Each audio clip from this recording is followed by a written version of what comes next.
if you walk into any organization and regardless of level or title, you pick a random human being and you say, how would you describe your company's values? And in that simple answer, you could generally tell whether or not the company is living their values in everyday life, right? Because leaders often talk about values in a practiced way because it's a script, but the real Hmm. values of the organization is the very fabric of the way people behave. You are listening to the Business Leadership Podcast with Edwin Fondozo. Good morning, good afternoon, and good evening, wherever you're checking this out. Thank you for joining me on another episode of the Business Leadership Podcast. On this episode, I had the opportunity to sit down with Jeannie Diefenderfer. She is the Chief Executive Officer at Higher Ambition Leadership Alliance, which is a nonprofit community formed by and for CEOs committed to building high-performing organizations that deliver superior economic and social value. Jeannie's experience spans corporate executive leadership, academic board service, and stewardship of purpose-driven nonprofits. In our conversation, you'll learn how courageous leadership has evolved over time and how authenticity and how being authentic is key to being a successful leader. We also talk about how being a human-centered CEO can help an organization be more successful, especially during difficult times. We also talk about how asking other questions can teach you a lot about yourself, including your alignment with your own values. This episode is brought to you by Slingshot Communication, the business leader's preferred cloud phone system. Without further ado, here we go. Welcome to the Business Leadership Podcast, Jeannie. Great to be here, Edwin. Thank you for having me. I really enjoy the mission or the purpose of Ambition Leadership Alliance. Why finding this purpose or this higher purpose that will bring out the better of the people or the leadership teams that they work with. But how have you seen that really change being in the role that you're in now? So I would say most of my life, being in a big company, I felt a lot of leaders have great intentions about their desire to lead with intentions, purpose, values, the right culture, wonderful desires, but to actually act upon them and show through behavior how they practice the art of purpose and higher ambition leadership in their organizations is actually not as common to find. And my aim through this organization and the work with my CEOs is to, one, elevate the platform of these people who practice it every day, but also give an opportunity for others to learn about the how the acting upon values can produce not only greater employee engagement, but loyalty, trust, confidence. And in the end, all those combined together produce better performance. Where does the courage come from these leaders to change? I would say the courage actually comes from their background. A lot of them talk about what they learned as a child. They talk about their parents, their grandparents, their coaches, their teacher. So that's not that unusual, right? We are the product of our environment.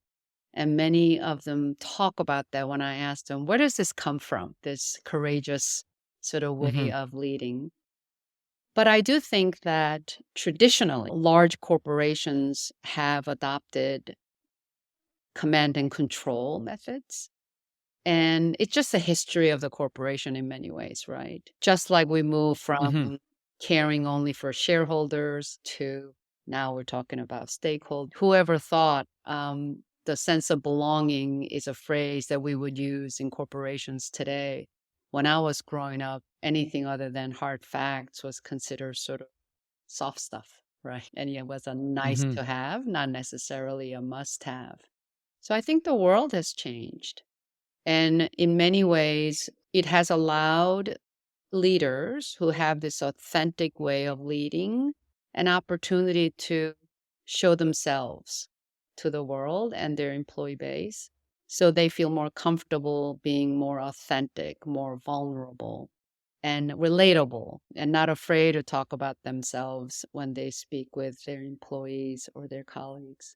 So I think it's been an evolution. And my hope is that as people start to develop that muscle, it gets easier and more scaled for all of us. Have you seen maybe some type of patterns or the type of person that will bring in this change into their organization? So I would say that there is this sense of leaders who find it easier to show up more authentic comes from generally the way they led their lives in their personal life and who they had to look up to in their both personal life and professional life to learn from. We are animals of conditioning over the years, and I found that courageous leaders tend to become more so because they have the fortune, and sometimes it's by chance,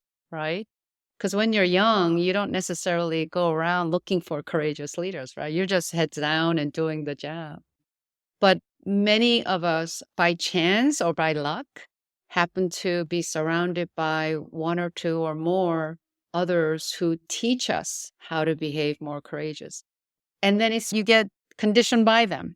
And then you get reinforcement. I certainly did when I behaved that way. And I got some positive feedback. Oh, this is good. I'm going to do more of this. And it feels safer. It feels better as a leader to stretch my arms a little bit. And then that's how you become. And then you tend to flock with other people with the same kind of wings, right? And you create that scaled version of the cohort, so to speak. Are you seeing it getting adopted, especially when they're having the dialogue with their entire team?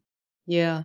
I would say that it's most expeditious when that kind of behavior comes from the top, right? Because when you have the top of the house who believes in that kind of values, who practices that way, it's easier for the people underneath to look up and adopt those behaviors. Can it be done if it's not at the top? I do believe it can be done. I just think it's harder.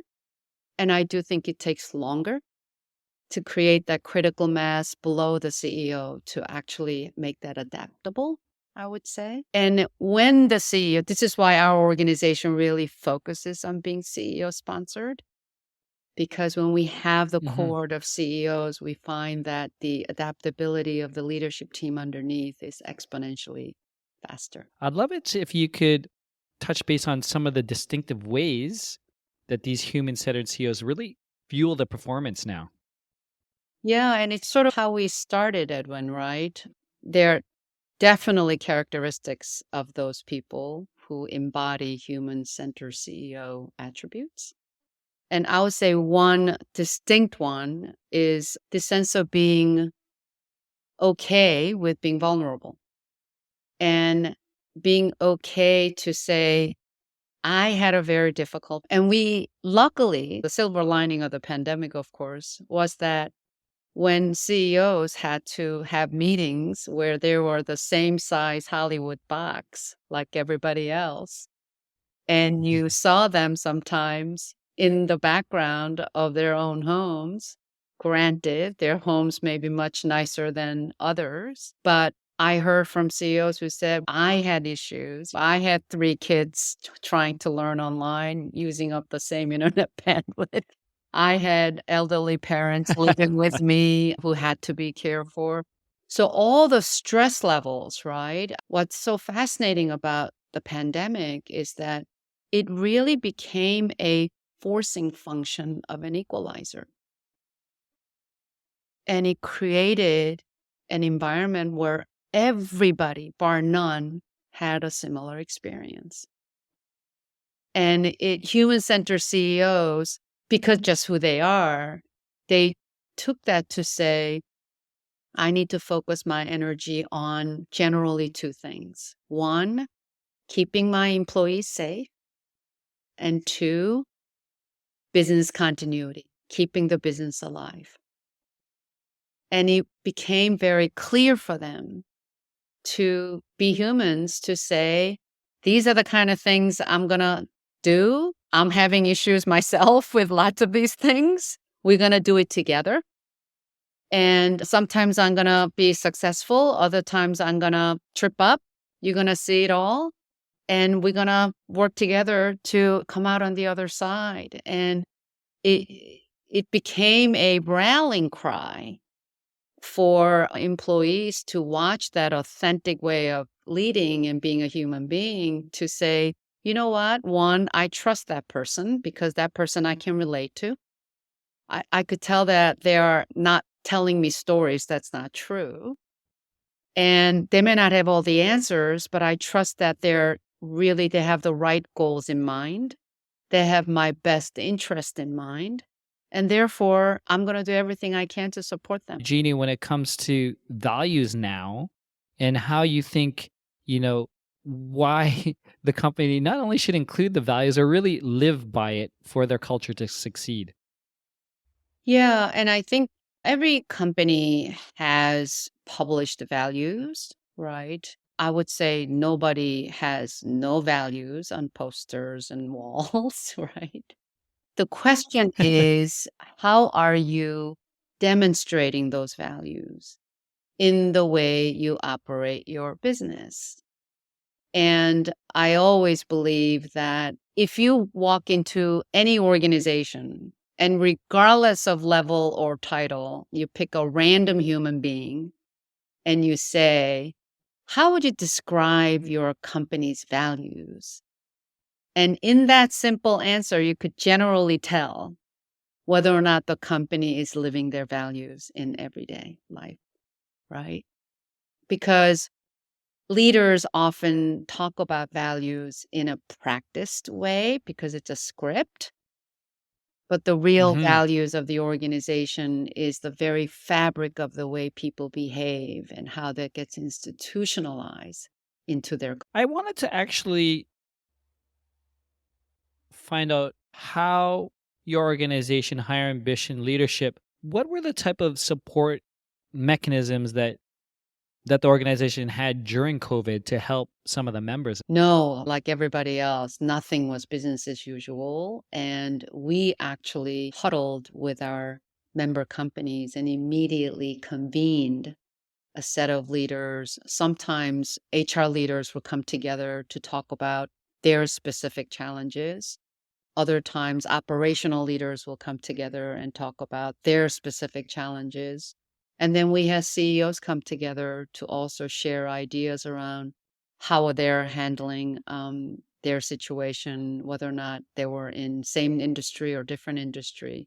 So it was a bit of a comforting process for them to Hmm. be with cohorts of others who share their values and the way they lead.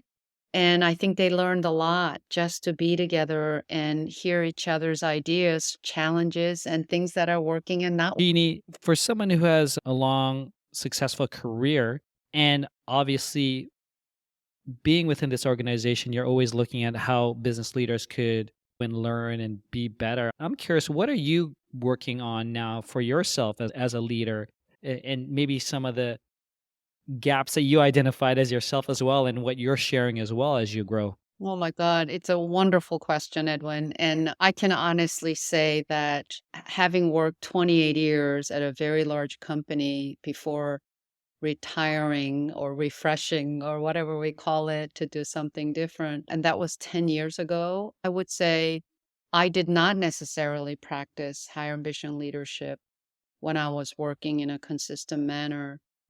But I knew that fundamentally I had the right set of values that I always relied on, particularly during difficult times. But I I always say to people that I am the biggest experiment there is, because the work of self-reflection, it is a evergreen process. I am fascinated by how my mind works. And therefore, what I would say is I work on couple of things. One is every interaction I have, I try to enter it with curiosity and not judgment, because I know that when I judge others, it comes from the place of judging myself. And this is very hard. It's very hard for people to do. And the other thing is practice deep listening. That give the other party the gift of your attention, because the other party is worthy of your attention when you choose to give it. That's huge, Jeannie. I got the shivers as you shared, and I really appreciate what you said, where it's I'm the greatest experiment. Yeah. And if you lean into curiosity and not judgment, you are also being that role model as well for your team and other CEOs who are doing that. Before we end, if you could share maybe some final thoughts, observations. Ideally, I'm looking for actionable recommendations for the CEO, the executive that is listening out there who is looking maybe for a way, for an edge to grow as a business leader.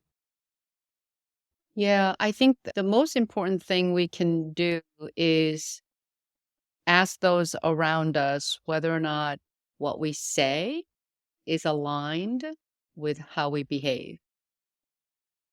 It's the best way to learn if you're aligned with your values. And then keep asking and learning. And there's so much we can learn by simply asking the questions rather than feeling like you have to have the answers all the time. Jeannie, it's been an absolute pleasure. Thank you for joining us on the Business Leadership Podcast. Thank you so much for having me. That's it, Biz Leader. Thank you for joining me on another episode of the Business Leadership Podcast. This was episode 182 with Jeannie Diefenderfer. If you want to learn more about Jeannie, her organization, or anything else that we shared, please go to thebusinessleadership.com/182 or simply slide into the show notes in the podcast app that you're listening to right now. If you haven't done so yet, please subscribe, comment, and leave a review. It helps the show reach other business leaders just like you. And I personally love reading the comments. This episode was brought to you by Slingshot Communication, the business leader's preferred cloud phone service. What I love about the service is that I'm able to grow and scale my impact by 100 times by allowing the systems in place to transform the way I work. I have the ability to send a text message, an SMS text message to my team members, my stakeholders, my customers from my own very dedicated phone number using an app. So I don't have to use my personal number anymore. And after hours and on weekends, I turn off the app so I don't get disturbed and so I could stay present with my family and my friends. To learn more, please go to thebusinessleadership.com/SMS. Until next time, do your best and have a 100x day. Thank you for listening to the Business Leadership Podcast with Edwin Fondozo.